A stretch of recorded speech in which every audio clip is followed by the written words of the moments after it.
Okay, well, we're back here now, and we've got Redbeard. Now, Redbeard, you and I have been coast to coast from Toronto to now we're in Saskatoon, out to BC, raising money for the coalition. You know, your very first bong went for $1,200. You're doing some stuff here, but I know you have a crystal clear message that you want to make, why we're standing out here medicating in a tent right now this year.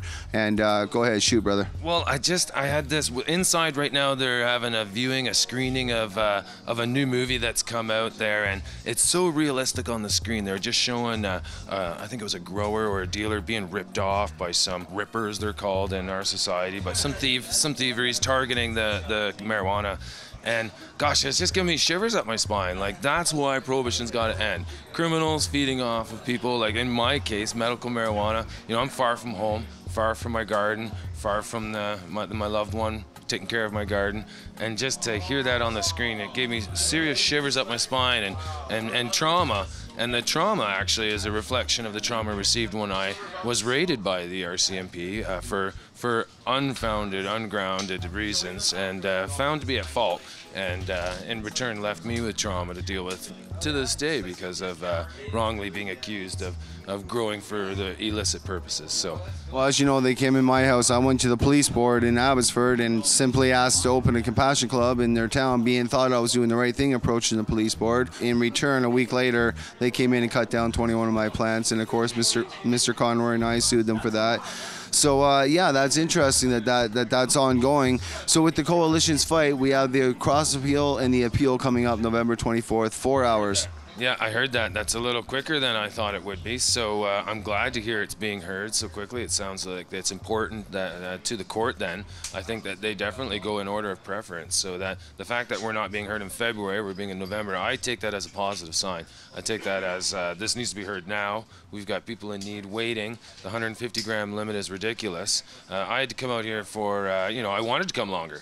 I'd come in here for 4 or 5 days and had to deal with that limit in considering of my health for those purposes. And, I'm sure I knew there was going to be cannabis here. I knew I was going to be getting the samples, but, I don't like leaving any unknowns to the equation. But so my point is, I think that we got a super strong case. I'm really looking forward to what John can do in the court, and I hope it's heard fairly and with an open mind. And I think we're going to get that. And I can't believe, like, for instance, I guess on a different topic, but I can't believe they're appealing the other case, like Owen Smith's case.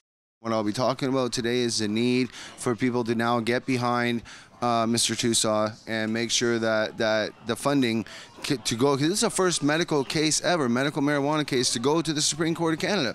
It is huge. It's going to get extractions there long before we ever could. And the most important thing is remembering the coalition is built on collective action and collective peer empowerment. And now we need collective action to help Mr. Tusaw carry R versus Smith right and knock it home so that we can have extractions free and fair in this country. Indeed. Yeah, we got fights on our hands, and we got to fund these fights. And we were a long ways from finishing our funding. You've been there from the start. You've probably that bong at the Grand, chilling at the Grand. That went for a good rate. Then we raised some dough with that, I hope. We did $10,000 at Chilling on the Grand plus.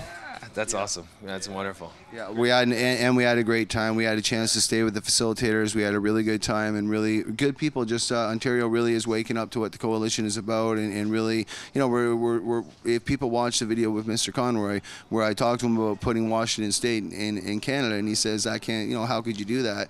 Because it's about a Section 15 argument. If those medical patients can grow, then why wouldn't somebody who's legally allowed not be allowed to grow? So I hope to hear that Justin Trudeau or whoever it is, whatever party wishes to legalize, comes out and says we're going to legalize with gardens, because legalize just seems to be open-ended to me until they tell us exactly what kind of legalize. Oh, exactly. I can't wait to hear the platform or the policy that they're coming out with. Let's see it. Let's hear it. They've been working on it for months. I understand that. I know it's got to be a comprehensive. It's got to take a lot of work, but let's see what you've got. You're leaving us all hanging.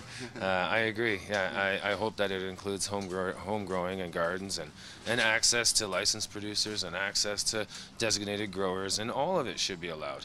And then to that point, I guess I got to say my ultimate hope is maybe it'll get legalized before our medical case can even be heard, and then it's removed entirely. It should be treated like oregano. I got a garden full of oregano. I find it very useful for a lot of things. Oregano oil. If we just legalize and it drops to the provinces, and then the provinces say, but you can't grow, and LP Tweed and Metrum is selling at 7-Eleven, now you're legal, but you can't grow. Yeah, well, I guess that's where our medical permits would be handy to have a. That's why our case is so fundamental. That's what I mean by we're paving the driveway to legalization.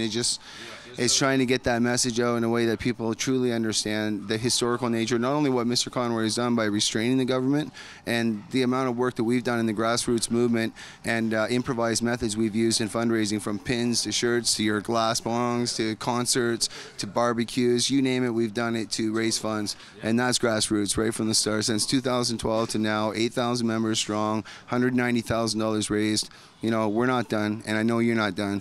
I know Chad's not done. Chad's often quiet here. Chad? You know, we can't stop, you know, funding this whole thing. We've proven that there's a model here that we've built that can stop the federal government in their tracks, you know, and we just have to keep moving forward. And after we've you know, secured our constitutional right to grow in this country, they're going to continue to come at us with arbitrary rules around this plant. And we're going to have to keep grouping up, and we're going to have to keep building these coalitions to keep knocking these things down. And we can't stop. So I hope everybody out there is in the same mentality as I am.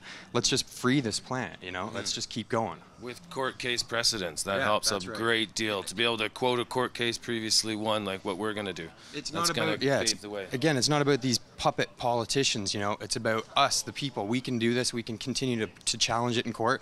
And if we speak up in court and we all come together and we the people have the voice and they still say no to us, then maybe we should question our court system then after that. But you know, first steps first, right? Well, so far the courts have not let us down, and I don't believe they're going to let us down in this case. We won in federal injunctions. Only 2 out of 10 are ever won. That's 20%. So the odds were against us from the start, but we showed that the government lied about fire, mold, and organized crime, and I believe that they're also being restrictive with a 150-gram limit because it infringes on a patient's Section 6 mobility rights, as Mr. Tusaw has already demonstrated in court. On that note, Redbeard, as always, thanks, brother. I got another thing to add, the fundraising that we've been doing. Congratulate everyone involved. We've gone a great distance, but it's a lot of familiar faces we're seeing with this fundraising. I would like to challenge some of the folks that haven't yet participated.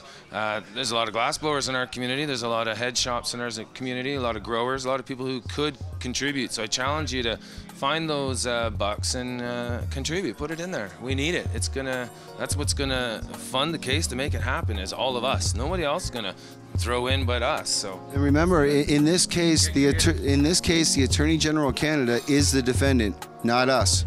On that note, this is Jason Wilcox, and we'll see you in the next segue. Cheers.